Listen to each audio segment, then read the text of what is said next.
Ədəbiyyat zamanın cəmiyyətin, mədəniyyətin, mənəvi irsimizin əksidir və şərq ədəbiyyatında qadın mövzuları əsrlər boyu mürəkkəb təkamül yolu keçib, mifoloji gözəllik, ilahi sevgi, qəhrəmanlıq, fədakarlıq və maariflənmə mərhələlərini adlayıb.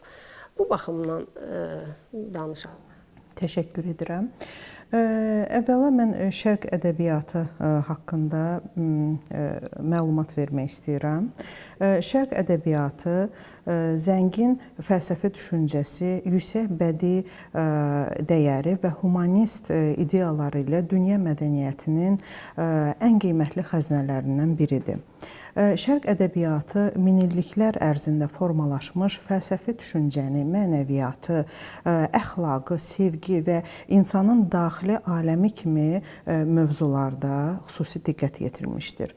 Onun əsas məqsədi insanı yalnız estetik zövq vermək deyil, insanı mənəvi cəhətdən zənginləşdirmək, ona həyat və insanlıq haqqında mənəvi cəhətdən insanı zənginləşdirmək kimi insana bu cəhətləri aşılamaqdan ibarətdir. Və təbii ki, bu cəhət şərq ədəbiyyatındakı bu səbəblər bugünkü günümüzə qədər aktuallıq kəsb edir. Şərq ədəbiyyatı əsasən Yaxın Şərq, Orta Şərq, İran, Hindistan, Ərəb ölkələri, Azərbaycan, Çin və digər Asiya xalqlarının yaratdığı ədəbi irsə daxildir.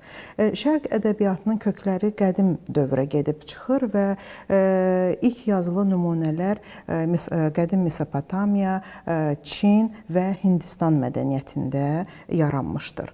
Və zaman keçdikcə başqa ölkələrin mədəniyyəti ilə əlaqələr genişlənmiş və bu başqa ölkələrin də ədəbiyyatları formalaşmağa başlamışdır. Qeyd edim ki, şərq ədəbiyyatının təkmilləşməsində, şərq ədəbiyyatının inkişafında mərhələlərlə müəyyən dinlərin meydana gəlməsi, müəyyən dinlərin yaranmasının da böyük rolu olmuşdu.